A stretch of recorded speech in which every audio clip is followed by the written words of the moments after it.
नमस्कार, मी गुरुराज. न्यूज अनकटच्या बातमीपत्रात आपलं स्वागत. बातमीपत्राला सुरुवात करण्याआधी नजर टाकूयात हेडलाईन्सवर. उद्योग सूर्याचा अस्त, रतन टाटा कालवश, ब्रीच कँडी रुग्णालयात घेतला अखेरचा श्वास. रतन टाटा यांच्या स्मरणार्थ राज्यात 1 दिवसाचा शासकीय दुखवटा जाहीर. देवेंद्र फडणवीसांनी मराठ्यांना खुन्नस दिली, मनोज जरांगे यांचा आरोप.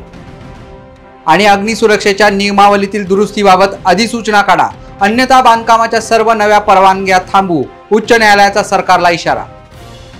आता पाहूयात बातम्या विस्ताराने.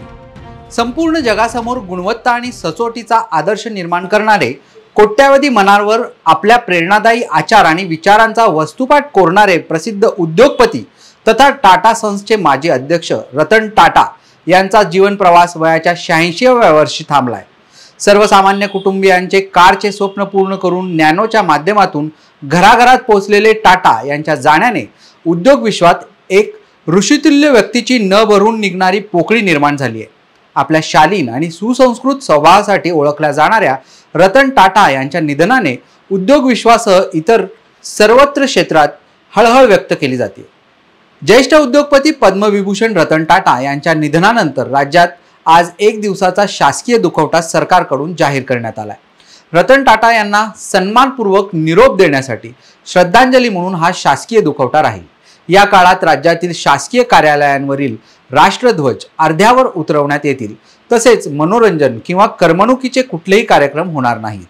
रतन टाटा यांच्यावर शासकीय इतमामात अंत्यसंस्कार करण्याच्या सूचनाही सरकारकडून देण्यात आल्या. महाराष्ट्र आणि हरियाणात फरक आहे. सरकार जास्त नाटक करायला लागले तर आम्ही त्यांना पाडून टाकू, असा इशारा मनोज जरांगे यांनी दिलाय.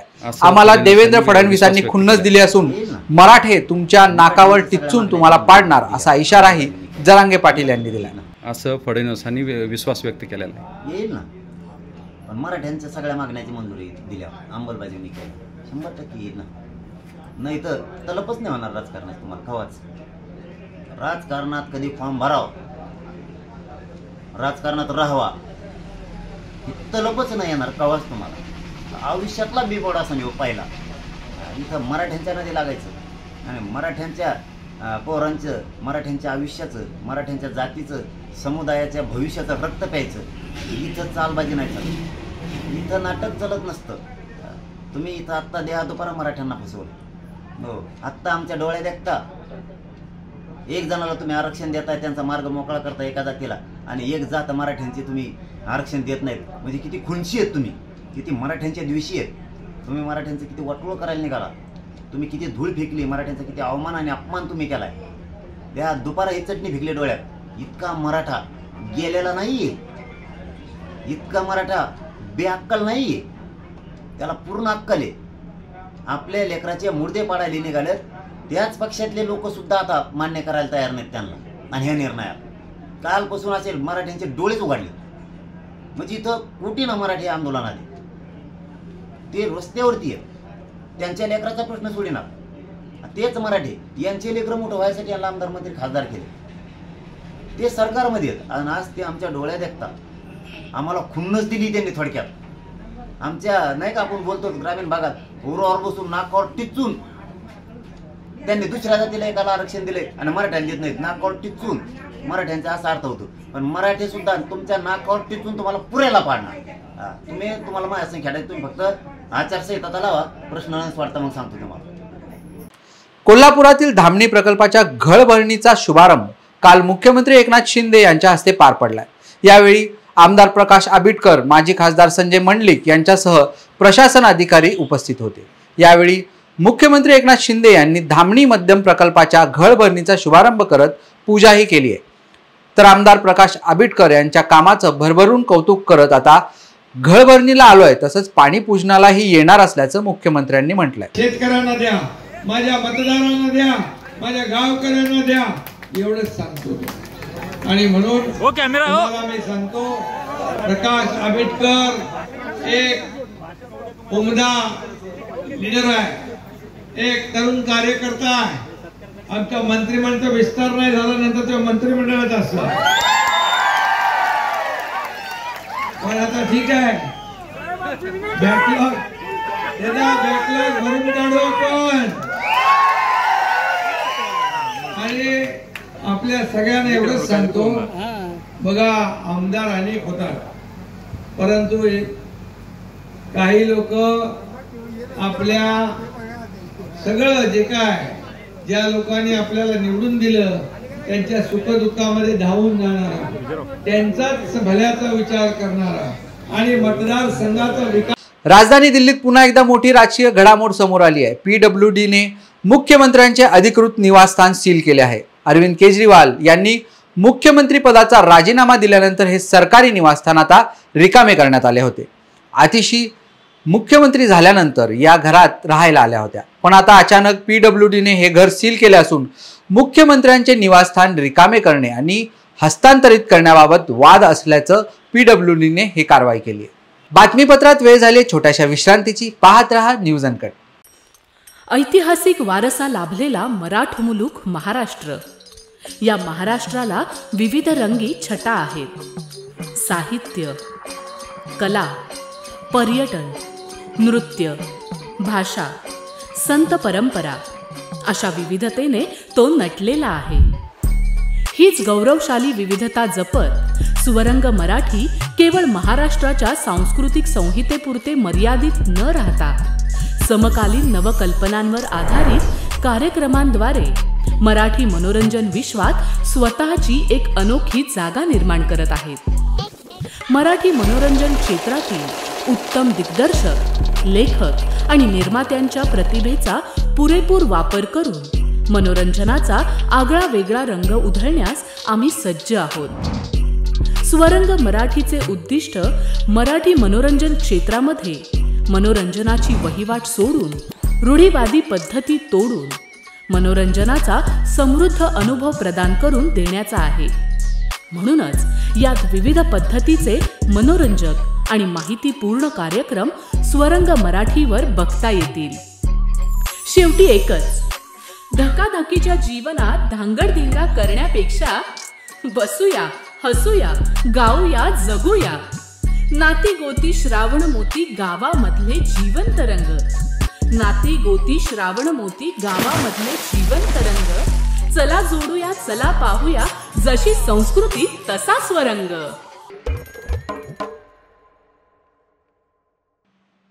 विश्रांतीनंतर पाहूयात उर्वरित बातमीपत्र. चेंबूरमध्ये रविवारी घडलेल्या आगीच्या दुर्घटनेच्या पार्श्वभूमीवर विकास आराखड्याच्या अग्निसुरक्षेच्या नियमावलीतील दुरुस्तीबाबत वेळकाढूपणा होत असल्याची गंभीर दखल घेत उच्च न्यायालयाने राज्य सरकारला तंबी दिली आहे.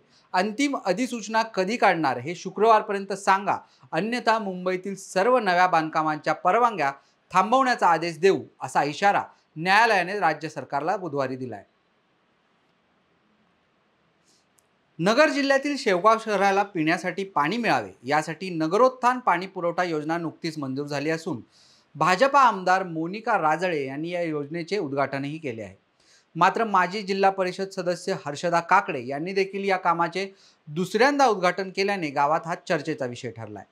निवडणुका डोळ्यासमोर ठेवून एकाच कामाचे दोनदा उद्घाटन झाल्याने श्रेयवादाचा हा मुद्दा जिल्हाभर गाजतोय.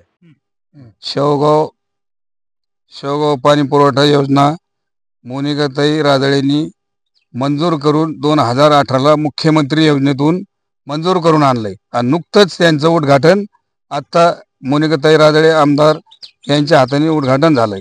पण परंतु याचं श्रेय दुसरेच घेऊन राहिले. म्हणजे डबल उद्घाटन हर्षदाताई काकडेंनी डबल काय कारण उद्घाटन करायचं? कारण की हे सरकार आमचं आहे, मोनिकाताई आमदार आमची, यांनी त्याचा पाठपुरावा करून मंजूर करून आणलंय आणि हर्षदा काकडेने परत त्याचं डबल उद्घाटन केलं. हे एकदम चुकीचा निर्णय आहे. हे डबल उद्घाटन करायचं कारणच येत नाही. जिल्हा परिषद सदस्याकडून कुठं एवढं 72 कोटीचं 50 लाखाचं एवढे पैसे यांना कुठून देणार आहे सरकार नसताना? इतर मागास बहुजन कल्याण विभागाच्या वतीने ओबीसी प्रवर्गातील मुलामुलींच्या शासकीय वसतिगृहाचे उद्घाटन काल पार पडले. गोंदिया येथील वसतिगृहाचा उद्घाटन सोहळा गणेशनगर येथील संकल्प चौक परिसरातील शासकीय वसतिगृह इमारतीत आयोजित करण्यात आला होता. अनेक ओबीसी संघटनांनी पुकारलेल्या लढ्याला अखेर यश मिळाल्याचे आता पाहायला मिळाले. भाऊ, आज ओबीसी वसतिगृह सुरू करण्यात आलेलं आहे, काय सांगणार? सर्व ओबीसी बांधवांना माझ्याकडून खूप शुभेच्छा. आणि जे आपला स्वप्न होता एक लांब त्याच्यासाठी लोकांनी आंदोलन केलं. ओबीसी समाजाच्या चळवळीमध्ये जे लोक भाग घेतला होता त्यांनी त्याचे एक आंदोलन घेतलं आणि त्याची एक आमच्यासाठी एक आनंदाची बाब आहे की आमच्या गोंदियामध्ये ओबीसी समाजाच्या मुलांसाठी आणि मुलींसाठी आज सरकारने त्याच्या वसतिगृहाची सुरुवात केली आहे ती आमच्यासाठी अभिनंदनाची गोष्ट आहे. टोटल किती मुलांचं इथे राहण्याची सुविधा करण्यात आलेली आहे आणि जेवणाची काय पर्याय व्यवस्था करण्यात आलेली आहे? काय ना सर्व व्यवस्था आहे यांच्यासाठी. त्यांच्यासाठी शौचालय त्यांच्यासाठी जी वेगळी जी व्यवस्था आहे ती आता झाली आहे. आणि जी व्यवस्था काही दिवसात जी संपूर्ण व्यवस्था त्याच्यासाठी होणार आहे. बातमीपत्रात वेळ झाली छोट्याशा विश्रांतीची. पाहत रहा न्यूज अनकट.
विश्रांतीनंतर पाहूयात उर्वरित बातमीपत्र. जळगावच्या जामनेर शहराजवळील वाघूर धरणाच्या बॅकवॉटरमध्ये 8 ते 10 सप्टेंबर दरम्यान पर्यटन विभागातर्फे 3 दिवसीय ॲक्वा फेस्ट जल महोत्सव सुरू असून नागरिकांनी या ॲक्वा फेस्टला चांगलाच प्रतिसाद दिल्याचं पाहायला मिळतंय. पहिल्यांदाच वाघूर धरणाच्या बॅकवॉटरमध्ये जल महोत्सव संपन्न होत असून या ठिकाणी फेरफटका मारण्यासाठी विविध बोटी ठेवण्यात आल्या असून त्याची नाममात्र फी आकारण्यात येत आहे.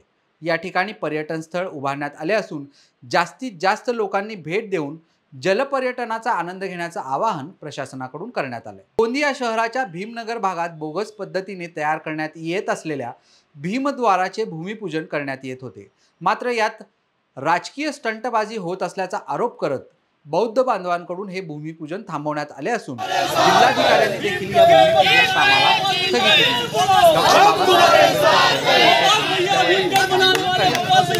ना हरकत प्रमाणपत्राला तात्पुरती स्थगिती देण्याबाबत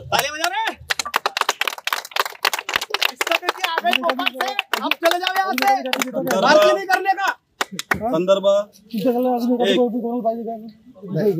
आपले पत्र क्रमांक 109008/2024 दिनांक 6 सप्टेंबर 2024. दुसरा, या कार्यालयाची ना हरकत प्रमाणपत्र क्रमांक बांधकाम दिनांक 7/10/2024 ला उपरोक्त विषयाच्या अनुषंगाने गोंदिया स्थित भीमनगर मार्गावर परमपूज्य भारतरत्न डॉक्टर बाबासाहेब आंबेडकर यांच्या नावाने भीमद्वार बांधकामाचे प्रस्ताव वैशिष्ट्यपूर्ण योजनेअंतर्गत शासनाकडे प्रस्तावित असल्याने उपयुक्त संदर्भीय पत्रात नमूद असल्याने सदर काम शासनाद्वारे मंजूर केले असल्यास हे काम करण्यास नगर परिषद गोंदियाची काही हरकत नसल्याने संदर्भीय 2 अन्वय आपणास पत्र निर्गमित करण्यात आले होते. ठीक आहे. संदर्भ 2 अन्वय दिलेले ना हरकत प्रमाणपत्राला याद्वारे तात्पुरती स्वीकृती देण्यात येत आहे. नाशिकच्या नांदगावमध्ये रेल्वे सिमेंट मालवाहतूक धक्क्यावरून एक मालवाहतूक ट्रक चोरी झालाय. कचरू पवार राहणार टाकळी यांच्या मालकीचा हा ट्रक असून याआधी देखील या रेल्वे मालधक्क्यामधून 3 ट्रक चोरीला गेलेत. याबाबत नांदगाव पोलीस ठाण्यात संशयितांविरुद्ध गुन्हा दाखल झाला असून पोलीस पुढील तपास करत आहेत. माझे नाव कचरू त्र्यंबक पवार. मी गाडी खाली करून मग शेवून 5:30 वाजता येऊन धक्का माल धक्क्यावर लावलेली आहे. तरी मी संध्याकाळी जाऊन सकाळी 10 वाजता आलो. त्या ठिकाणी माझी गाडी नव्हती. मी पाहण्यास तपास करण्यास सुरुवात केली. ती गाडी मला माझ्या जळगाव टोल नाक्यावर आढळून आली. तिचे पूर्ण फोटोज मी काढून आणले. पोलीस स्टेशनला आलो. पोलीस स्टेशनला कंप्लेंट देऊन पोलीस घेऊन जळगाव इथे गेलो. जळगाव इथे जाऊन त्याच्या घरापर्यंत मोबाईल लोकेशन गेले. मोबाईल लोकेशनला तिथं हे गेले. तिथून रिटर्न आलो. बोले आरोपी फरार आहे. हे काही तपास थांबलेला आहे. पुढील तपास पोलीस निरीक्षण करीत आहे. वेळ झाली या बातमीसह या बातमीपत्रात इथेच थांबायची. पाहत रहा न्यूज अनकट.